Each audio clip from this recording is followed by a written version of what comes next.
Hey guys, my name is Joe Sheppy. I'm the CEO and co-founder over here at Solsten, and I'm here with my co-founder Bastian and our COO. And we first off want to start by thanking you for being a part of our newsletter, our wait list, being really interested in Elaris, and we just wanted to talk a little bit about it today. So yeah, Bastian, if you want to intro yourself too, I think that'd be great.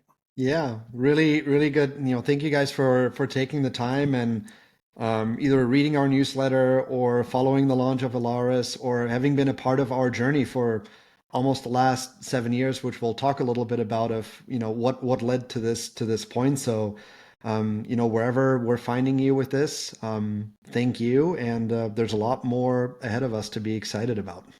Yeah, it means a lot. So we're gonna kind of talk through like the problem, why we started this, and then a bit about our origin story and kind of why this is important, why this came to be, and then a little bit about what Alaris does, why it matters, and then yeah, just what the future holds for Alaris and what we're building. So I don't know if Bastian, if you want to start off Yeah. with the problem and like why we built Alaris in the first place. I'm happy to start.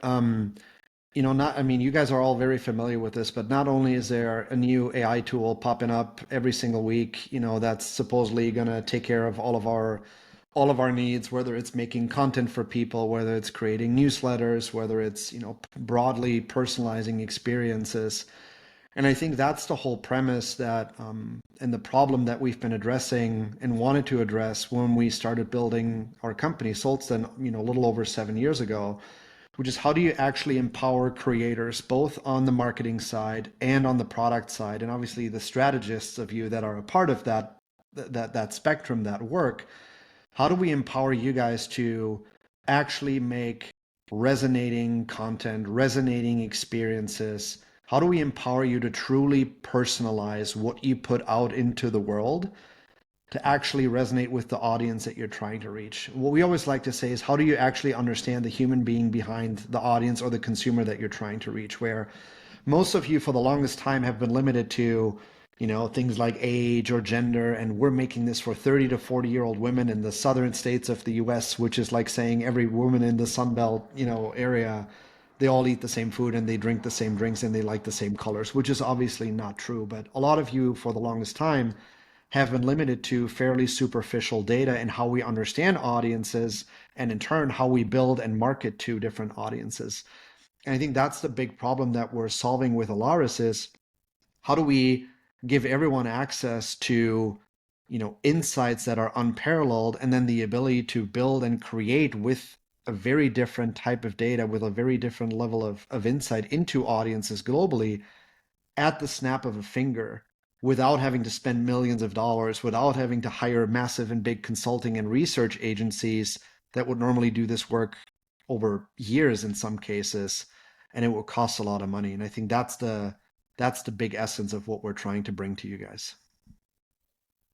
For sure. And I would say like a lot of it comes from the origin, like why this happened in the first place. So I was a UX director at McCann, which is that's the agency that's like Mad Men, if you've ever seen it. But I would get, these projects for a lot of big companies like Verizon, for example, in the US or Intel.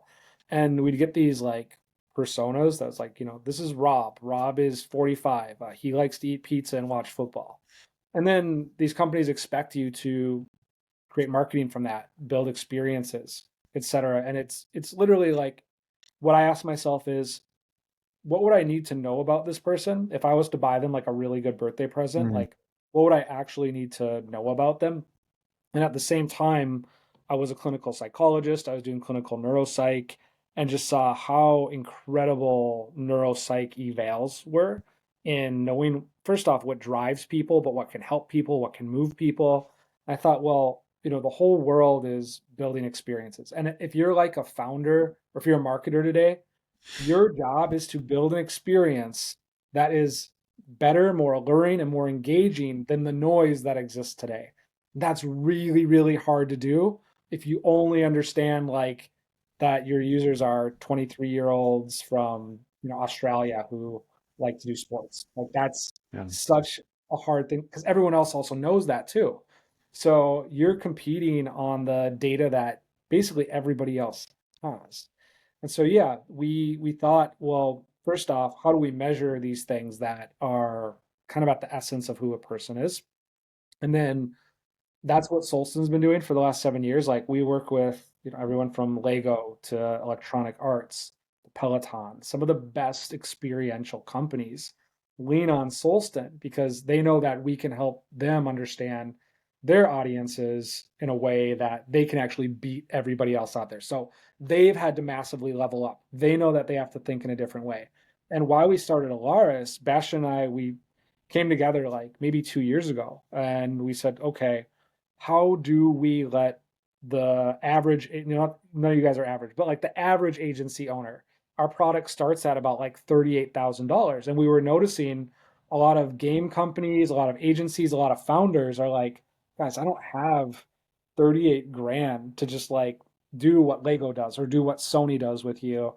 So we said, well, what could we build that would allow anybody to get this type of output? How could you go in and know who your audience is and immediately start to build for them? And so we said, well, what if we took our whole database and we built with an LLM, we built an AI on top of it. And you literally could create for, strategize with, get to know pretty much any audience in the world. Like we have about 400,000 audiences in our database. So that was like the essence of it is we wanted to basically allow, the same thing that a big brand agency might spend millions of dollars on and still not even get close to what Solsten does. We said, well, what if we could allow every agency owner, every founder, every marketer to kick the absolute shit out of these big companies by empowering them with a tool like this.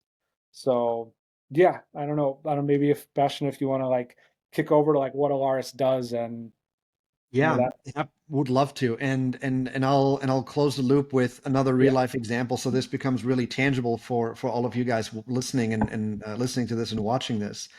But in a nutshell, what Elaris does, and you just started speaking to some of the important things there. The premise is this tool runs on our entire database. It's the largest psychological database on consumers globally. Think should of I the should I system. show it a bit while you're talking? Do you think that would? You mean Elaris? I Yeah. think so. Yeah, All right. I'll absolutely. I'll share while you're Yeah, talking. That way people can. We're just yeah. riffing this, you guys. We're totally Let's just, do it. All Let's right. do it. Yeah. So keep going. So, I'll share it a bit. um, it's so the largest psychological database on consumers globally. That's our database navigator. You can think of that system as Google search for audiences. Any audience that you could possibly want to talk to, have questions about, learn about, lives and breathes in that system. So what Elaris now is that application that sits on top that lets you interact, understand, identify, and make content for any of those audiences in real time. So anything from you can go in, you can create your own brand book for your own brand, literally just by inserting the link of your website. We already have a few that we set up, obviously. So whatever your website might be, maybe it's IKEA.com or Nike.com, there you go.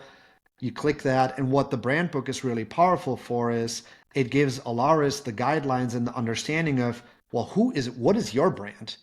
What are the guidelines? What do you stand for? And obviously all of this you could edit if something gets wrong, but it's fully automated. This is also something just to kind of contrast and compare that brands, if you want an agency to do a brand book for you, you're paying hundreds of thousands of dollars. So this is a process that takes about 3 minutes. You could see this for Taco Bell. Again, you could edit it if you want to tweak these things. But this is very, very powerful. One, now you have consistency across your teams. You could share this with everyone. And two, you're giving Alaris the guidelines and almost the guardrails to help frame and understand if it creates content for you that's personalized to the audience that you're trying to reach to ensure that it also stays on brand and true to your brand and who you are. And both of those points are really important because I get asked all the time right now, well, if a brand wants to go into gaming or if we want to market to consumers, whatever the strategy is, how do we win? And one of the fundamentals is you have to be authentic. How are you authentic? You have to do two things. One, you have to understand the needs and the drivers of your audience. And two, you have to understand who you are as a brand and what your values are and stay true to that and make those two ends meet. And this is the process that makes Elaris makes extremely easy for you. You can start with the brand book. Once you have that, you could go in as Joe just did, pick any audience. Let's say we're interested, we have a craft beer brand. We want to market to craft beer aficionados globally. You just select the craft beer audience and go, I want to learn about them. What drives these people? And Elaris will give you a lot of those insights right away. What are the most important ones? They're very high on community and social connection. Okay, so anything that we're positioning in terms of marketing content and messaging should lean into that community aspect. And then from here, not only can you use these insights to obviously make advertising content, whether it's static images, whether it's videos, you can also use it to inform and customize your email newsletters, blog posts. You can generate social posts with it. You can actually look at the different personas within that audience, so the different subgroups that exists among craft beer fans. You can compare and contrast different audiences together. This makes marketing extremely easy for you because it combines insights and content creation all in one flow and in one journey while basing it on the most powerful data that you could have at your fingers into any audience globally. Totally. And maybe like I can show you guys quick. We have this content library here. So when you're developing creatives, you can actually score them against when you fill in an audience. So you have to select like your brand and your audience, but you can upload like your ad ideas, your product ideas, anything here. And what's going to result from that is before you hit publish, before you hit play, you're going to know you're going to have the most winning idea possible for that group of people based on who they are. So like that's just I think like incredibly cool and powerful. And I think what's important for you guys is like a lot of the use cases that we've seen, companies like Peloton or, Sony, like just absolutely win with. We've taken all that learning and knowledge and we've put it in here so that you have access to these sorts of things. Maybe I can go like to, let's see, Roblox. So this is a case where like most of you know Roblox, video game. Um, we're just basically asking like how, from a strategic perspective, who are people that play Roblox, so you can search audiences right in this thing here. And we're Fortnite, so this is our brand. I got like booking.com. You can basically create your brand book, or if you're an agency, you can host all of your different brand books in here. But this is strategizing because like Roblox players are getting older, so probably they might want to play Fortnite now. And if I was Epic Games, I would want them to do that. So this is a whole like strategy brief on that, and we're able to already pump out ads that have pretty specific ideas.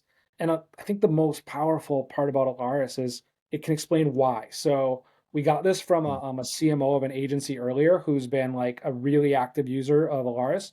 She has about 9 different clients she works with, and her point was is she can justify rationale and strategy so much easier with Alaris because it's based on real audience data. Yeah.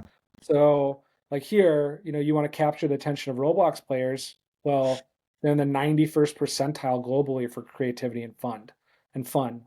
They're also in the 86th percentile for social connection. So just you already have, even if this is not where you want to start or you want to end up, you sort of get the ideas. And like I had it generate a video down here for, just can we get an 8-second video as an idea for what we could make to get more Roblox people into Fortnite.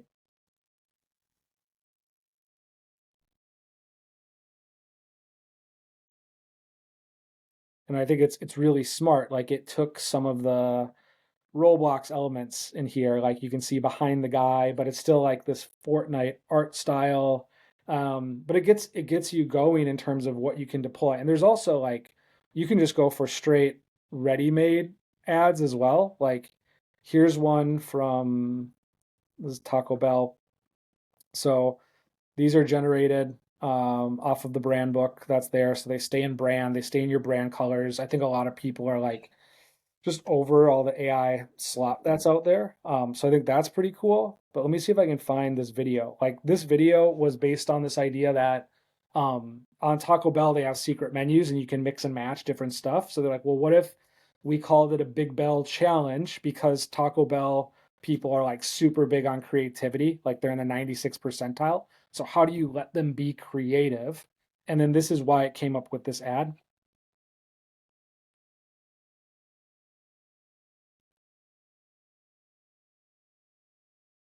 So that's like already almost, production level launchable, which I think is like pretty cool. You can get in there, and this isn't just about the ads part. I think it's the important part is your job as a founder, as an agency owner, is to be right.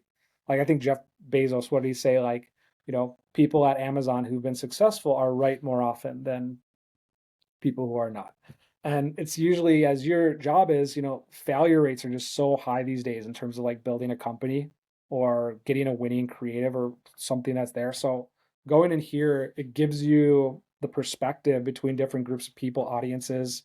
Like another thing I made was, okay, we're Taco Bell. I switched it from Taco Bell's audience to Chipotle's audience and said, how do we get more Chipotle people who want to go and live Moss instead of, get some Chipotle? What would we do as Taco Bell? So it's not just about the ads. It can dig into actually your like corporate strategy, your messaging, how you achieve those sort of things. And it's just like, it's insanely powerful. I don't know I if, yeah, if there's Yeah, I anything. think just to double down on that, and I think this what you just articulated is also if I was to summarize this to, to you guys watching this, that's also why it matters. Mm, Because there's a lot of tools out there that will help you create content.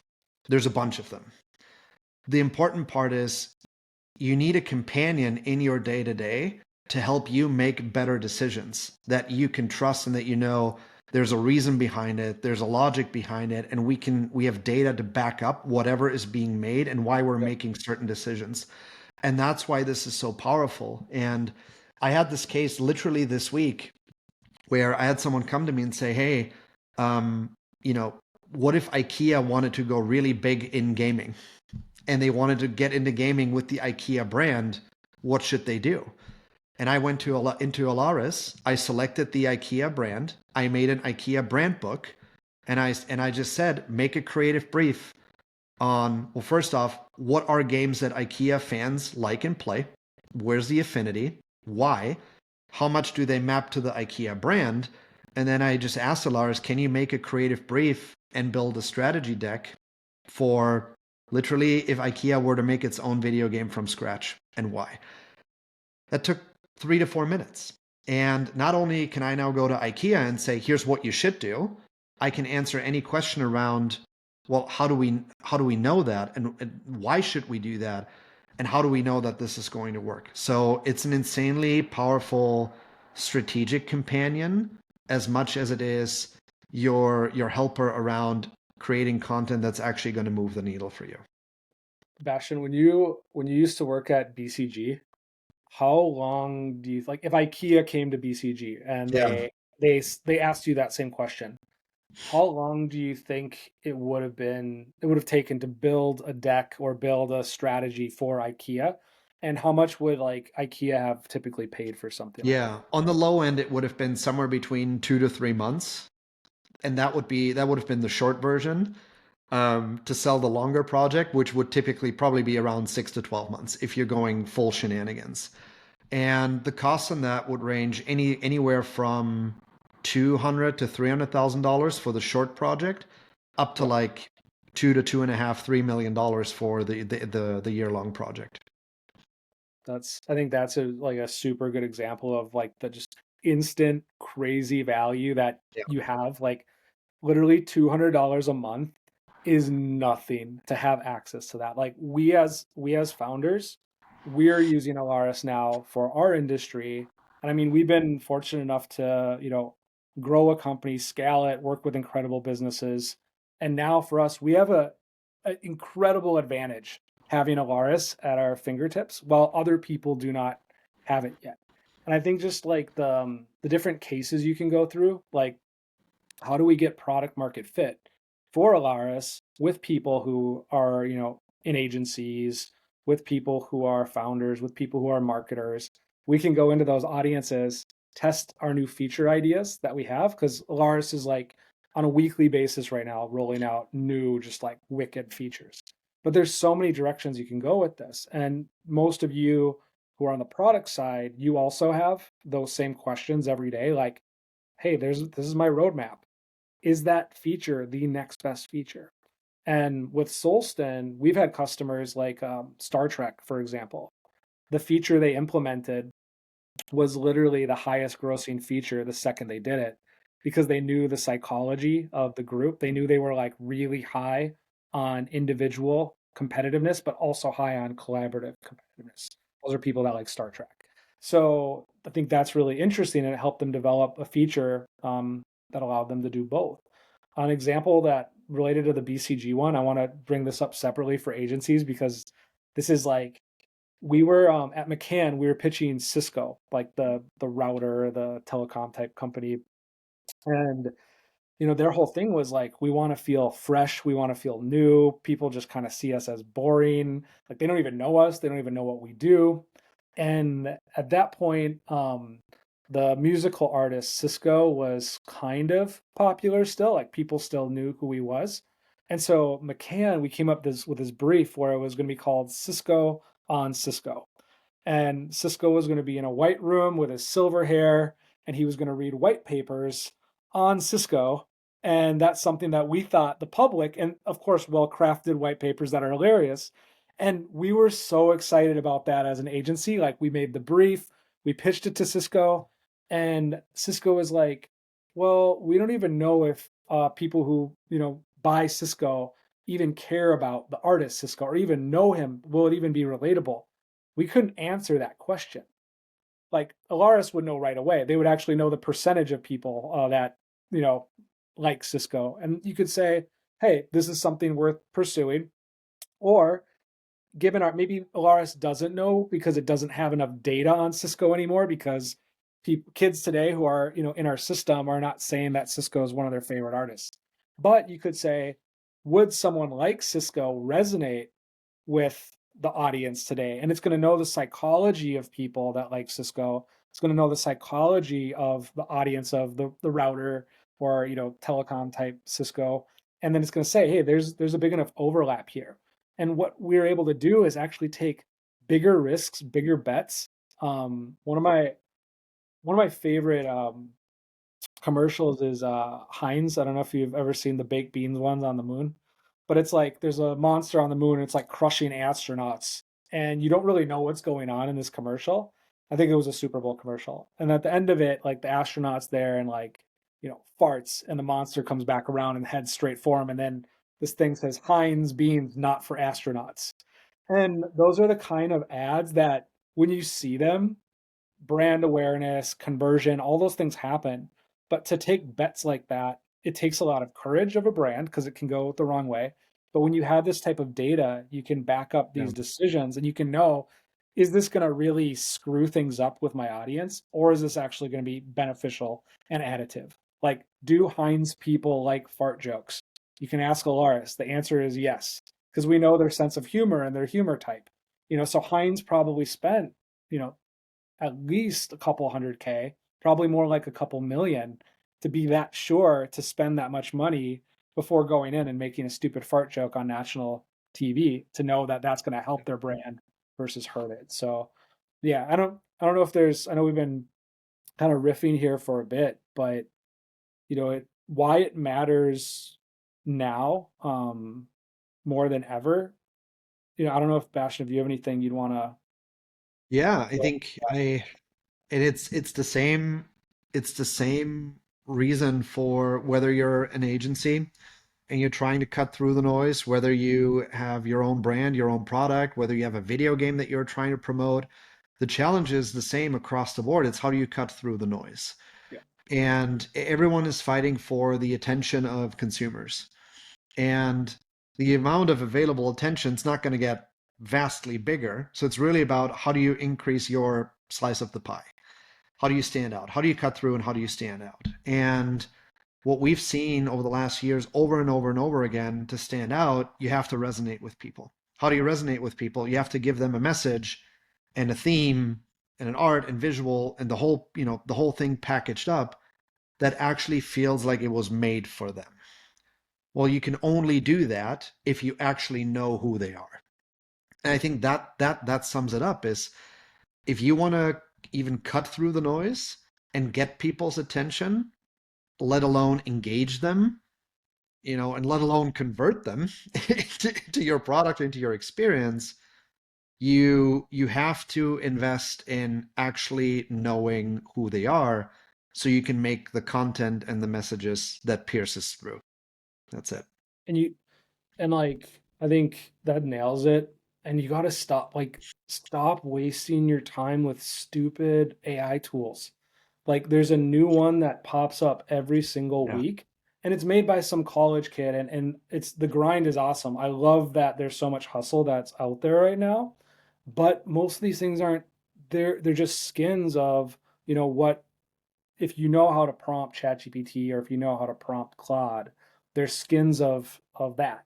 Where, with Elaris, what's here, it's standing on top of literally some of the best psychometricians in the entire world, some of the best data in the entire world. And what makes your outcomes better, it's the data. It's the same reason why like OpenAI really wants to get access to New York Times data. Like the data is what matters, and there's nobody, no company in the world that knows more about people, who they are, what drives them than Solsten.